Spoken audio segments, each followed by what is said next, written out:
Hoje, desculpa. Bom dia, meu nome é Isabela, eu sou uma mulher branca, de cabelo louro, tá, nos ombros, olhos castanhos, estou com um batom vermelho e um vestido vermelho. Para quem não me conhece, meu nome é Isabela, eu sou uma mulher com deficiência, sou servidora pública do TRT2 desde 2018. Eu sou dirigente do Sintrajude pela minha primeira gestão, na minha primeira gestão, né? Estou como dirigente, né? Porque dirigente não é meio de vida, é só uma militância que a gente faz.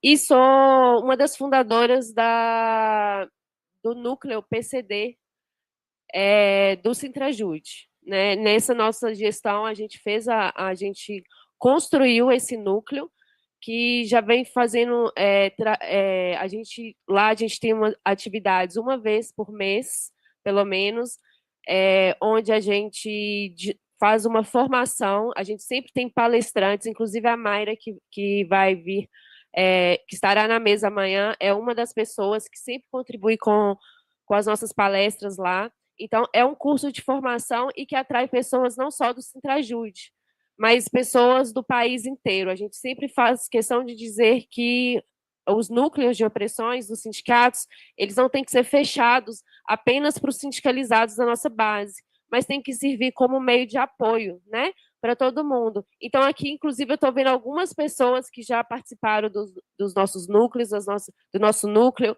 das nossas reuniões, e quem ainda não teve a oportunidade de participar, fica aqui o convite, porque são palestras, atividades bem importantes, onde a gente discute alguns temas relacionados aos servidores e servidoras com deficiência, e não só ao serviço público, né? Mas como as pessoas com deficiência enquanto pessoas mesmo, né? Porque às vezes as pessoas desacredibilizam a nossa vivência. Às vezes tem uma pessoa com deficiência e pergunta como que ela está para a pessoa que está acompanhando, achando que a gente não é uma pessoa, né? Que a gente não tem condições de falar por a gente mesmo. Então, é uma das coisas que a gente busca conscientizar lá no núcleo e tem a participação. Por exemplo, o Paulo Falcão, que está nessa mesa, ele participa de quase todas as nossas atividades. E ele é uma pessoa sem deficiência, mas que quer aprender e faz essa luta conosco. Né? Então, fica aqui o convite para as pessoas que estão no YouTube e para as pessoas que estão aqui também, e com e sem deficiência, porque é muito importante que as pessoas sem deficiência participem dessa luta conosco. Eu vou falar um pouquinho da minha trajetória. Quando que eu comecei a militar como uma pessoa com deficiência? Eu sempre tive as minhas lutas, as minhas ideias políticas, mas eu confesso que eu não me entendia como uma pessoa com deficiência desde sempre, apesar de ter sido uma criança com deficiência e ter passado por diversas dificuldades, como todo mundo aqui que é deficiente já passou. Só que por uma falta de conhecimento ou por uma falta de não querer enxergar o filho como uma pessoa com deficiência também, eu não tive essa consciência enquanto criança. Eu fui ter essa consciência, fui me entender como uma pessoa com deficiência como adulta já. E até hoje, às vezes, eu ainda tenho. Eu ainda deixo de lutar por alguns direitos porque eu deixo passar, né? A minha militância começou quando eu fui vítima de capacitismo, e foi um capacitismo institucional. Eu passei no concurso para o TST, para analista do Judiciário. Todas as vagas, elas foram chamadas, restaram 15, de 15 a 20 pessoas, agora eu não vou me recordar mais, foi agora em 2020 e 23. Chamaram todas as pessoas da lista e só não finalizaram a lista das pessoas com deficiência, mesmo tendo chamado todas para perícia. E eles disseram que não poderiam chamar porque iam desrespeitar a lei de cotas, porque não ia ter o número de servidores com deficiência a serem chamados ia ser ia ser desigual com as outras pessoas. Encerraram todas as listas. E aí a gente começou com uma campanha, que inclusive o Glauber chegou a falar sobre o capacitismo institucional que o TST estava fazendo na Câmara, no Congresso. A gente, hoje, por conta desse movimento que a gente fez, o Romário tem um projeto de lei para que as pessoas, com o fim das listagens do concurso público, se ainda tiver vagas, tem que chamar todas as pessoas com deficiência para esses concursos, porque nós passamos no concurso, né? Só que eles não quiseram chamar as pessoas que, inclusive, eu fiquei sabendo outro dia que pessoas que eles acham que seriam mais problema do que solução. E eu acho que é que se todo mundo tem os meios adequados para trabalhar, todo mundo consegue fazer qualquer coisa, né? A gente consegue trabalhar muito bem, né? Então, a gente só precisa dos meios adequados. Então, hoje a gente tem uma ação judicial com o MPF. O MPF fez essa ação civil pública, além de uma ação particular, só que a gente sabe que tem um lobby para que essa ação seja julgada improcedente. Isso foi dito pela própria pessoa, pelo próprio juiz que estava julgando. Né? Enfim, mas continuaremos na luta, e se a gente não conseguir por esse meio, a gente vai continuar fazendo a luta e usando a nossa voz para poder conseguir vencer esses obstáculos. E devagar a gente consegue, e a gente não vai retroceder nem em nada do que a gente tem conquistado nos últimos anos, às duras penas.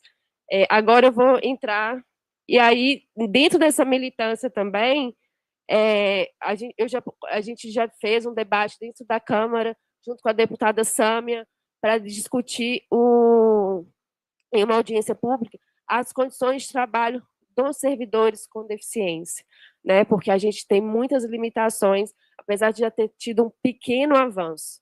A gente ainda tem muitas limitações e uma falta de acessibilidade, inclusive já tem em setores lá do TRT que já teve desembargadores que disseram que eram para deixar aqueles aleijados todos juntos no mesmo lugar para poder desenvolver, porque ali não precisava de ter muita expertise para trabalhar. Então, isso dentro do maior tribunal trabalhista, né?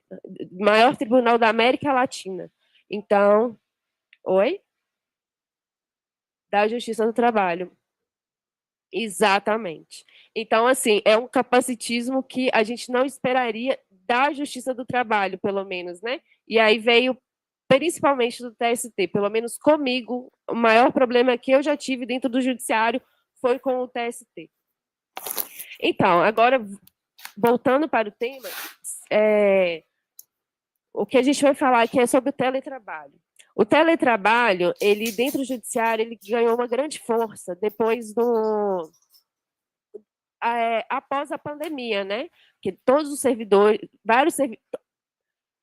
a maioria dos servidores, porque teve alguns que tiveram que ficar trabalhando ainda na rua, foram para o teletrabalho. E isso não prejudicou as metas, né? Para que as pessoas continuaram cumprindo o trabalho da mesma forma e começaram a produzir mais. E o que isso causou? Isso causou ainda mais um aumento de meta, né? Cada dia que passa dentro do judiciário, as metas elas vão aumentando. E o teletrabalho também passou a ser uma moeda de troca. Muitos servidores, eles têm aumentado por conta própria as metas para se mostrarem eficientes e não perderem o teletrabalho. Inclusive, é uma pressão dos próprios gestores fazerem isso. Eles falam assim, olha, se você não conseguir produzir tanto, você vai perder o seu teletrabalho. E como as pessoas que ficam em teletrabalho, isso eu estou falando de servidores comuns, né? São escolhidos pelos gestores, tem muitos servidores que eles têm sido chantageados, virou uma moeda de troca. Ou você produz mais, ou a gente vai tirar o seu teletrabalho. Ou você faz isso, que a gente vai tirar o seu teletrabalho. O que não deveria ser feito, né? Porque a gente vê que, hoje em dia, com esse aumento de metas, o adoecimento da nossa categoria aumenta mais. cada dia que passa, a gente vê que é, a gente vê um maior número de afastamentos médicos por conta desse adoecimento mental. E como que isso afeta a, os servidores com deficiência? Muitas vezes, essas metas são cobradas dos servidores com deficiência, apesar de não terem que cumprir os 30%. Além disso, eu não sei se já tem em todos os tribunais, mas outro dia, eu participo do comitê do TRT2 para o teletrabalho, porque eu sou uma servidora em teletrabalho, hoje eu exerço a função de assistente de juiz, estou de teletrabalho desde a pandemia. E aí eu participo desse comitê pelo sindicato, sou representante do sindicato no TRT2. Eu não sei se é uma realidade de todos os tribunais, mas dentro do TRT2 eles já estão criando a Smart VT. O que é essa Smart VT? Eu não sei se o nome é esse para todos os tribunais, mas tem o PAI dentro do tribunal, dentro do TRT, que é onde você vê todos os índices das varas. Se a vara está fazendo, tem precatório atrasado, se tem audiência atrasada, se tem despacho atrasado, se o processo já está parado há muito tempo, se tem execução há muito tempo parada, o PAI serve para isso. A Smart VT vai ser um mecanismo de controle das pessoas que estão em teletrabalho. Essa Smart VT, ela vai saber se naquele dia a pessoa fez 20 despachos, 30 despachos, 50 despachos, se não fez despacho nenhum, e vai utilizar essa métrica, ela vai ser como se ela vai levar em conta as pessoas que estão trabalhando presencialmente. Então, se tem um servidor lá que faz 100 despachos, a pessoa no teletrabalho vai ter que fazer 130 despachos. Só que como que você vai medir isso, sendo que cada um tem uma capacidade de trabalho e se cada um tem uma... E depende também da complexidade do processo. Eu, por exemplo, como faço voto e sentença, tem dia que eu consigo fazer 3 sentenças, mas tem dia que eu consigo fazer mal uma sentença, porque depende muito da complexidade do trabalho que você está fazendo ali. Então, essa Smart VT vai vir para fazer esse controle. E a gente acabou de ver que dentro do Itaú agora, teve dispensa de funcionários, porque eles estavam verificando quantos cliques a pessoa dava. Então, no trabalho, então a gente teve vários funcionários sendo mandados embora do Itaú por esse motivo. Então, essa Smart VT vai funcionar mais ou menos como esse controle que o Itaú fez. Não olhando, não olhando quantos cliques que a pessoa vai dar, mas essa métrica de quantos despachos, votos. Eu perguntei para assistente, não vai funcionar isso, porque o assistente tem um trabalho um pouco diferenciado, porque é um trabalho que demora um pouco mais em quantidade a volume, né? A gente não consegue fazer um volume tão grande quanto as pessoas que fazem despacho, por exemplo. Mas isso vai funcionar para isso. E a gente sabe que toda maldade, ela faz igual rastilho de pólvora, né? Começa no lugar, de repente, ela vai para todos os outros lugares. Então, provavelmente vai chegar isso em todos os tribunais. Dentro do TRT2, hoje, é, é, o, é o balão de ensaio. Então, a gente pode esperar que isso vai acontecer em outros lugares. Então, agora, o teletrabalho, que a gente sabe que muitos servidores querem, que é para cuidar de um filho, de um pai que está doente, levar um filho na escola, ter até uma qualidade de vida melhor, podendo ir numa academia em determinado horário, mas a gente sabe, não precisar enfrentar trânsito. Então, a gente sabe que o teletrabalho, para a maioria das pessoas, é utilizado para isso. Mas agora, com essa pressão de ter que produzir, e a gente não sabe qual o parâmetro que vai ser usado, porque pode ser que seja usado para o melhor servidor que tem ali na vara. E pode ser que. E aí esse cara produz muito, ele faz muitos despachos. E aí, como que você vai medir com alguém que não tem aquela rapidez de trabalho, né? Porque cada um tem um raciocínio. E aí a gente tem, e aí a gente vai, e esses gestores, para conseguir cumprir metas, e quando a gente cumpre metas hoje, quem ganha são os juízes, porque eles que recebem as licenças compensatórias pela produção da vara, eles vão começar a cobrar mais ainda dos servidores que estão trabalhando em teletrabalho, né? E aí o que vai acontecer é que vai ter um aumento ainda mais, porque quando a gente chega na meta, eles dobram a meta. Quando a gente consegue chegar ali em algum ponto, eles conseguem aumentar mais ainda a meta que a gente tem para cumprir. Então, com esse controle, com esse controle que vai acontecer, a gente vai precisar. Meu Deus, eu falei demais. Então, eu vou ter que acelerar aqui um pouco, tá, gente? Então, com essa necessidade desse controle, o que vai acontecer? As pessoas vão adoecer ainda mais. E aí, a gente tem o teletrabalho, que é para o servidor com deficiência. Ele não contra a resolução 343 de 2020, ela foi alterada pela 571 de 2025, que fala que o servidor com deficiência ou um servidor em condições especiais, tipo, tem um filho doente, ou que tem um filho com deficiência, que está com um pai doente, precisa ter algum auxílio, essas pessoas também podem requerer o teletrabalho, né? Para o servidor com deficiência, não tem esse aumento de meta. Mas se a meta cada vez aumentar no físico, ele vai ter que bater aquela meta e o gestor vai ter que fazer os relatórios ali. Então, esse aumento de meta progressivo das pessoas dentro do trabalho presencial, ele também vai prejudicar a pessoa com deficiência, né? E aí a gente ainda tem um problema que muitas vezes, apesar de ser obrigatório, o CNJ e os tribunais não oferecem os meios adequados. Eu, por exemplo, eu não preciso de um computador acessível, mas eu preciso de cadeira.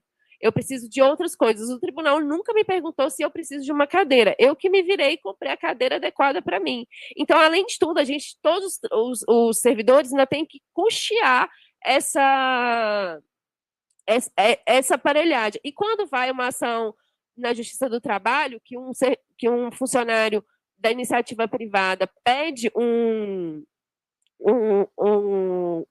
pagamento, uma ajuda de custo ou o pagamento das coisas que ele comprou, eles conseguem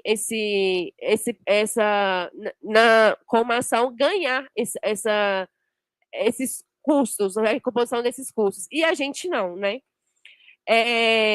Então, a gente ainda tem mais esse problema, que às vezes a gente precisa de materiais melhores, um computador melhor, uma cadeira melhor, e a gente mesmo tem que fazer. E aí a gente ainda tem a reforma administrativa, né? Que a gente ainda não tem o texto, mas pelo que se diz, né, a Folha de São Paulo, que teve acesso ao texto, vai diminuir para uma vez por semana esse teletrabalho, né? O que vai inviabilizar, inclusive, quem conseguiu construir a vida fora do local de trabalho, por exemplo, eu, por exemplo, moro em Belo Horizonte, mas sou servidora mas trabalho para São Paulo. Então, assim como eu, muitas pessoas mudaram de estado, né? Então, e passar o teletrabalho para uma vez só por semana vai ser um grande problema para essas pessoas, né? E aí ainda tem a gratificação de desempenho, que está posta, que já existe no INSS. E aí a gente vai ter gestores que já não gostam de trabalhar com pessoas com deficiência, fazendo a avaliação de pessoas com deficiência. E aí, as pessoas com deficiência, a depender da deficiência, não conseguem produzir tanto quanto uma pessoa sem deficiência. E aí, a gente sabe que tem gestores que simplesmente não querem trabalhar. E aí, como que vai ser esse relatório? Então, a gente precisa lutar também, as pessoas sem deficiência e com deficiência precisam lutar contra a reforma administrativa, até porque essas metas vão ficar piores e as condições de trabalho vão ficar piores. E a gente ainda tem que ter uma luta pela regulamentação da perícia. Eu não sei como é a perícia nos outros tribunais, porque eu sei que varia de um tribunal para o outro, mas dentro do TRT, por exemplo, para você conseguir um teletrabalho especial na última gestão, eles estavam fazendo com um formulário que era o mesmo do INSS, e com perguntas absurdas. Teve uma pessoa que está dentro do espectro autista, que ela foi perguntada se ela era homossexual, para poder fazer para perícias, para saber se ela tinha condições ou não de trabalhar. O que é um total absurdo. Para mim, eles perguntaram se eu tinha condições de fazer uma comida, coisas assim. Exato, perguntou esse tipo de coisa, se eu consigo pegar uma vasilha não sei aonde. Então, eles vão perguntando esse tipo de coisa, que é um total absurdo. Então, a gente não tem essa regulamentação. Agora, com esse novo desembargador que está lá no tribunal, ele melhorou a perícia, voltou a ser apenas biopsicossocial. Então, é uma luta que a gente tem que fazer junto ao CNJ para regulamentar essas perícias. Porque essas perícias, por muitas vezes, elas são humilhantes. Então, a gente precisa fazer essa luta para que a gente não precise passar por uma humilhação. Eu, por exemplo, entrei como uma pessoa com deficiência dentro do serviço público. Então, não tinha necessidade nenhuma de eu ter que passar por uma perícia daquele jeito. E a gente sabe que essas perícias, elas estão barrando os servidores porque elas querem evitar uma aposentadoria de quem não entrou com uma doença grave, elas querem barrar essa aposentadoria. Então, no fundo, é tudo capitalismo. Para que nós não possamos nos aposentar com os direitos que a gente tem. Porque tem muita gente que acha que é favor, mas não é favor. E o que a gente precisa fazer? A gente precisa lutar contra o capacitismo institucional, que foi um pouco do que eu falei já, que é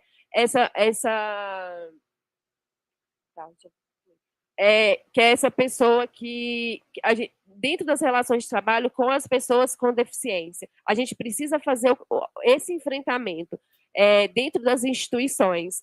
E a gente precisa ter um cuidado com a reforma administrativa para que a gente não sofra mais pressão do que a gente já sofre. E aí a gente tem uma PL, que inclusive a gente conseguiu uma relatoria para Mara Gabrilli, que é a PL 300, de 2017, a gente cercou, eu e a Rosana, a gente cercou o Alcolumbre no corredor para que nós, pessoas com servidores com deficiência, possamos alcançar os cargos de gestão do tribunal, porque nós somos pouquíssimos que chegamos lá. E e normalmente não são deficiências graves, ou deficiências são moderadas para leves, né, que conseguem chegar a esses postos, né? Então, depois, na minha fala final, eu completo a minha fala, porque eu falei demais. E obrigada, gente.